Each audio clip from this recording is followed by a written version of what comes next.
Weekend na naman po. So, chill-chill na naman tayo. Magbawas muna tayo ng stress. Smile-smile lang tayo, tawa-tawa ng konti. Then, nandito po ang ating part 2. Yung pong ginawa nating tawa muna tayo episode. At nagpapasalamat po ako sa inyong lahat na nanood ng episode kong yun.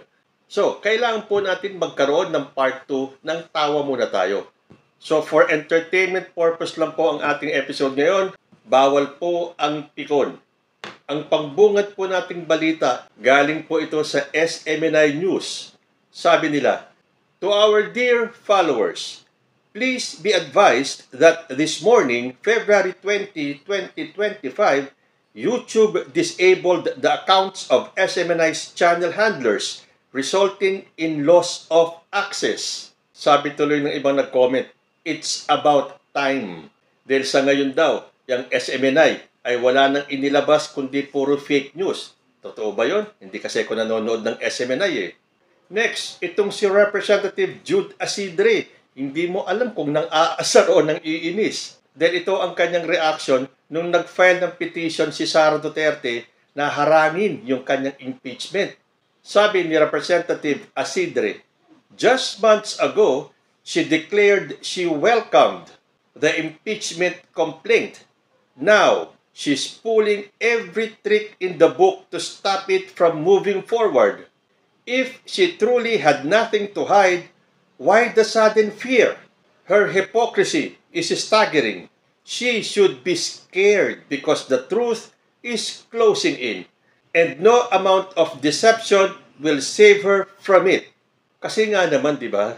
Sinabi pa ni Sara Duterte na mas masakit pa daw ang maiwanan ng boyfriend o ng girlfriend kesa sa ma-impeach ng House of Representatives. Pero, nag-file naman siya ng petition para harangin ang kanyang impeachment.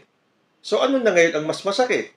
Ang iwanan ng kasintahan o ma-impeach ng House of Representatives?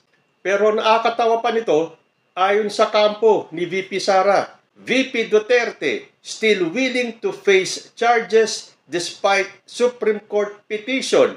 Oh, hindi ka pa ba naman papapangiti niyan? Una sabi niya, welcome ang impeachment, haharapin daw niya yan. Tapos biglang haharangin niya sa korte. Pero kahit na ginagawa nila lahat para maharang yung kanyang impeachment, handa naman siya at willing siyang harapin ang mga charges sa kanya. O bakit kailangan pang mag-file ng petition para harangin kung willing naman pala siyang harapin yung mga charges sa kanya? Sabi dito, Vice President Sara Duterte is still willing to face the charges against her despite her camp submitting a petition to the Supreme Court to block the impeachment effort against her. Yan po ang sabi ng isa sa kanyang legal counsel na handa pa rin harapin ni VP Sara ang kanyang mga kaso kahit na nag-file na sila. Di ba? Ano ba maiisipin ninyo? Handa ka naman palang harapin. Tulad ng una mong sinabi na welcome ang impeachment sa'yo. Ay bakit mo haharangin? Willing ka naman palang harapin. Hindi ba? Ay nako, buhay nga naman kapag ikaw nasusukol. Ibigay na natin kay VP Sara yan. Kasi nga, sa puntong ito, naka-panic mode na po ang Duterte camp. Sabagay, lahat ng mga kaalyado ni Sara Duterte ay gagawin lahat para maprotektahan si Sara Duterte at maiwasan ang impeachment. And speaking of people who are loyal to Sara Duterte, magdadalawang isip katuloy dito kay Senate President Chis Escudero nung hinaharang niya ang impeachment trial ni Sara Duterte. Sabi tuloy sa kanya ni Attorney Howard Calleja ng Isang Bayan, tagalogin ko po yung sinabi ni Attorney, "Ang tanong ko kay Chis ay ito, ikaw ay abogado. At ang forthwith ay isang napakasimpleng English term. Kanino ka ba talaga loyal?" Doon pa lang may bigat itong tanong ni Attorney Calleja. Totoo nga naman, Chis Escudero, kahit na hindi mo sinasabi sa taong bayan, napaghahalata ka na namin kung kanino ka loyal. Dahil sa ginawang pagharang ni Chis Escudero sa impeachment, sino po ba ang unang-unang nakinabang? Di si Sara Duterte. Susunod po na inyong kakalugdan. Ito pong tumatakbong senatorial na si Willie Revillame. Tandaan nyo, noong October 7, 2021, sabi niya, hindi ko po kailangang kumandidato. Hindi ko po kailangang manalo. Ang kailangan ko ay makasama kayo, referring sa kanyang audience. Ako po si Wilfredo Revillame. Nanunumpa sa inyo. Dito lang ako sa Wawawin para magsilbi sa inyo. Talon tayo ng July 8, 2024. Ano bang gusto ng mga nasa politika? They have the money and of course the power. Maraming may pera, walang power. Yun ang big difference para sa akin. So nangyayari ngayon, paano ka papasok? Ang hirap, awayan ng awayan. Napa-frustrate ako.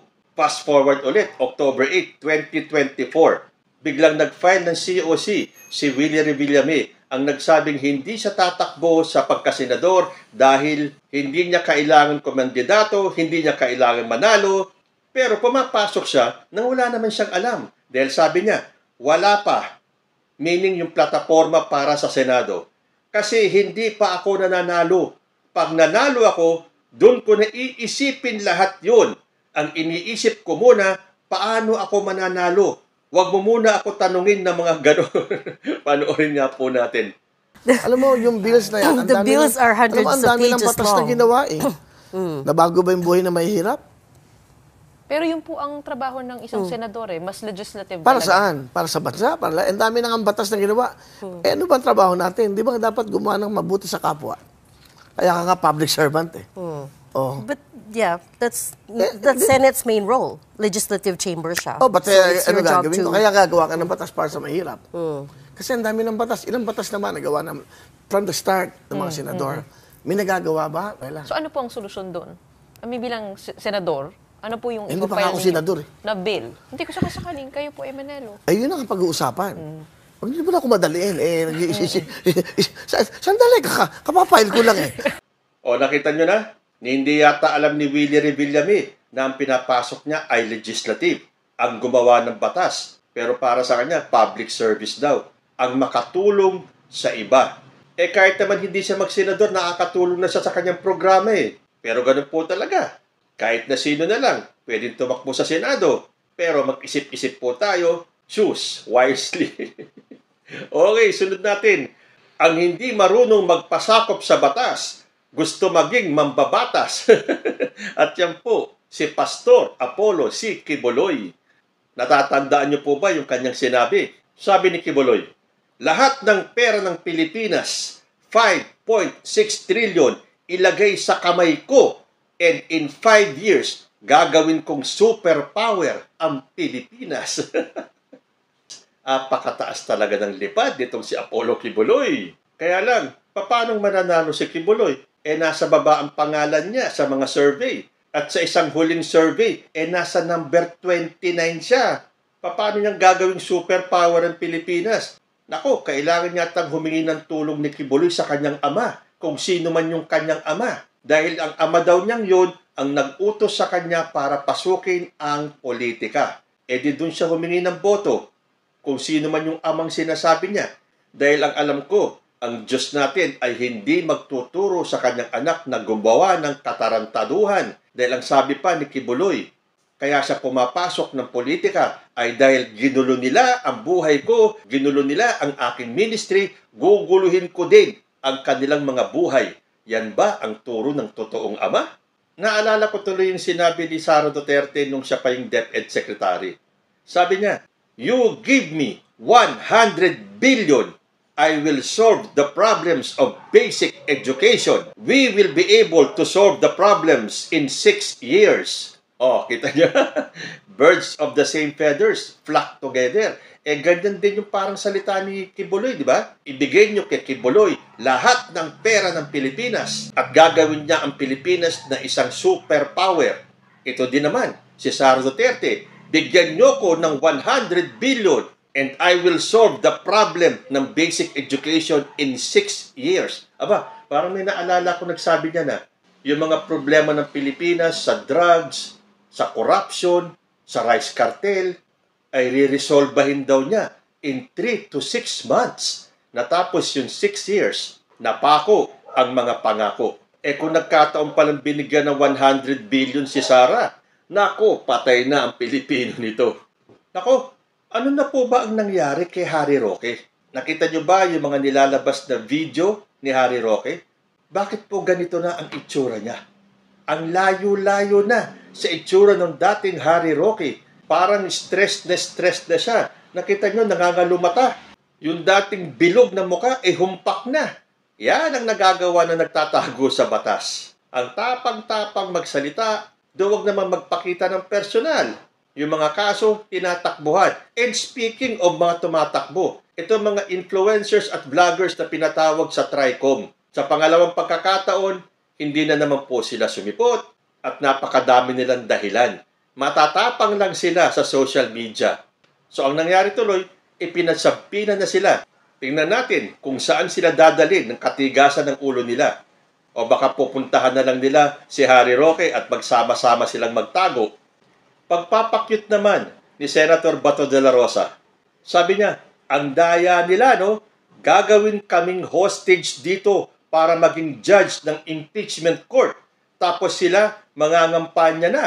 23 of us will be sitting as judges. Hindi kami makakapangampanya.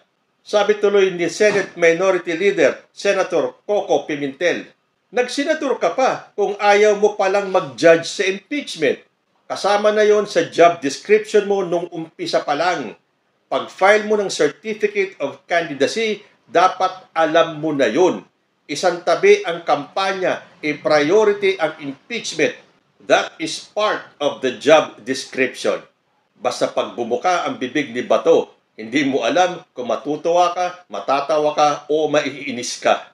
And speaking of Bato de la Rosa, ito po yung tungkol dun sa joke ni former President Duterte. Dun sa gagawin niya dun sa 15 senador na pasasabugin yata para makapasok lang ang kanyang mga manok at manalong senador. Sabi ni Bato, hanggang ngayon, di pa nyo kilala si Pangulong Duterte, no? Hanggang ngayon, ganun pa rin. Ganung statement, bigyan nyo ng weight. Klaro naman yun na biro. Sabi naman ng kasamahan ni Bato na tumatakbo ding senator, itong si Attorney Jimmy Bondoc, do you really think the former president mean it? Kapatay siya ng mga senador? That was our proclamation and very clear. It was a joke, even the way he said it. But again, I am not defending anyone. Very clearly, it was a joke. Okay, actually, alam po natin na joke yon. Because a barking dog does not bite. Alam po ng karamihan ng taong bayan na yan ay biro lang. Kaya lang, kung simpleng mga mamamayan ang magsalita niyan, tingnan natin kung di kayo ay hulihin kagad. Tandaan nyo yung teacher na nag-post sa social media na bibigyan niya ng certain amount ang kung sino man ang makakapagpatumba kay then President Rodrigo Duterte. Anong nangyari? Hindi ba hinanap agad at hinuli? Ang nangyayari kasi sa kampo ng mga DDS, gusto nilang i-normalize ang kriminalidad sa buhay ng mga Pilipino. Gusto nilang gawing tradisyon na ng mga Pilipino ang pagbanta, ang pagmumura. Nakita nyo ang mga kabataan ngayon? Parang naging normal na lang sa ating mga Pilipino ang magmura, ang magbanta, Ganun ba ang gusto ninyo? Pinapalakpakan nyo pa. Tuwang-tuwa pa kayo kapag nakakarinig kayo ng mga gantong mga statement ng mga Duterte. Paano ba naman hindi magiging normal sa ating mga Pilipino ang magmura, magbanta? Kung naririnig ba natin sa presidente ng Pilipinas, sa mga anak ng presidente na okay lang yan? Yan ang in-instill ng pamilya Duterte sa mga Pilipino. That it is okay. Magbanta kayo, magmura kayo, magbintang kayo, tapos after a few days, sabihin nyo, joke lang ang lahat ng yan. Joke lahat ito Nung sinabi ni former president, tayin natin yung mga senador ngayon para mabakante. Kung makakay tayo ng mga 15 senador, pasok na tayong lahat. Palakpakan yung mga nakarinig sa kanya. Tuwan-tuwa talaga. Ano ang plano para patumbahin yung 15 senador? Pasasabugin daw. Tapos sasabihin lang ng mga tagapagtanggol, joke lang yan. Ito nga, si Sara Duterte, sabi niya, may kinausap na ako na tao. Sinabi ko sa kanya, kapag patay mo si BBM, si Lisa Araneta at si Martin Romualdez, no joke, no joke. O ito sinabi, no joke ha. Pero recently sinabi niya, hindi ako nagbanta. Sila lang ang nag-isip niyan. O sabi pa ng kanyang kapatid na si Basti Duterte, pupulbusin natin ang Norte tulad ng ginawa ng tatay ko sa Marawi City. Ano yung pagpupulbos? Winipe out yung mga tao sa Marawi? Dahil natatandaan ko, sinabi ni Basti, na kapag sila ay nakabalik sa pwesto, pupulbusin natin ang Norte. Nako, magkakaroon ng ubusan ng lahi sa Norte pa. Ha? Saan? Sa lugar ni President Bongbong Marcos. Kita nyo na ang mindset ng pamilyang ito. Ito ba yung tinatawag na criminal minds? Pero ang gusto ng mensahe na ibigay sa mga Pilipino, it is just normal na mag-isip kayo ng masama sa kapwa ninyo. Pulbusin ninyo, ipapin ninyo, mura-murahin ninyo. Okay lang yan. Lahat yan joke. Ino-normalize natin yan sa Pilipinas. At ang mga audience, palakpakan. Kaya lang tulad niya na sinabi ko, puro kahul lang naman po ang pamilya Duterte. Because barking dogs do not bite. Sunod po natin, si Senator Robin Padilla. Pwede po bang may magpaliwanag kay Senator Padilla kung bakit meron gun ban kapag may eleksyon? Sabi po kasi dito, Senator Robin Padilla has called out the Commission on Elections o yung COMELEC for imposing a gun ban every election at the expense of responsible gun owners like him. Sabi ni Padilla, bakit kapag eleksyon, bakit gun ban at pinahihirapan ang mga legal gun holder pero ang mga kriminal, sila ang may baril? Bakit lagi tayo apektado kapag ganun? Bakit nga ba may gun ban tuwing election period? Nako please, pakipaliwanag po kay Senator Robin Padilla. Tapos may pang-uuto pa itong si Robin Padilla. Nung sinabi niya, sa huli naming pagsasama ni Mayor Rodrigo Duterte, dahil hanggang ngayon, mayor pa rin po ang tawag nila kay former president. Napakaganda ng sinabi niya kay Pangulong Bongbong Marcos. Sabi daw ni dating Pangulo, hindi corrupt si Bongbong. Ako nga naman talaga si former president, talagang paiba-iba ng kanyang mga sinasabi. Bangag ang ating presidente. May drug addict tayong presidente. After a few days, nako, wala akong sinabing ganyan. Patayin nyo man ako na 1,000 beses, hindi ko sinabi yan. Tapos susunod, sasabihin na naman niya, noon, bangag si Bongbong, ngayon presidente na, bangag pa rin. Tapos after a few days, sasabihin niya, nako, wala akong sinabing ganyan. Baka patayin ko ni Bongbong. Tapos ngayon, ayun na naman, sa mga rally ng PDP laban, ano ang kanyang sinisigaw? Ganun pa rin. Hanggang ngayon, yung drug addict si President Bongbong Marcos, wala nang iba. Dirty politics talaga itong si Duterte. Tapos ngayon, sasabihin niya, hindi corrupt si Bongbong. Yan po ay ayon kay Robin Padilla. Ay nako, paano ba natin talagang paniniwalaan ito si dating Pangulong Rodrigo Duterte? And speaking of former president, ito panghuli na. Sometime in 2021, ito ang binitawang salita ni then President Rodrigo Duterte. Sabi niya, women are not fit to be president. Bakit ngayon? Atat na atat silang iupo si Sara Duterte. Gusto nilang ibagsak si Bongbong Marcos para pumalit si Sara Duterte. Hindi na nga sila makapaghintay ng 2028. Gusto nila forthwith, agad-agad, now na. Ibagsak si Bongbong Marcos para maiupo natin si Sara Duterte dahil kapag siya ang naging presidente, wala ng impeachment, wala na lahat ng asunto, wala na lahat ng kaso, burado na. Kaya nga sinasabing nasa panic mode na ang kampo ng mga Duterte. Hanggang dito na lang po muna tayo at sana nagustuhan nyo ang ating episode.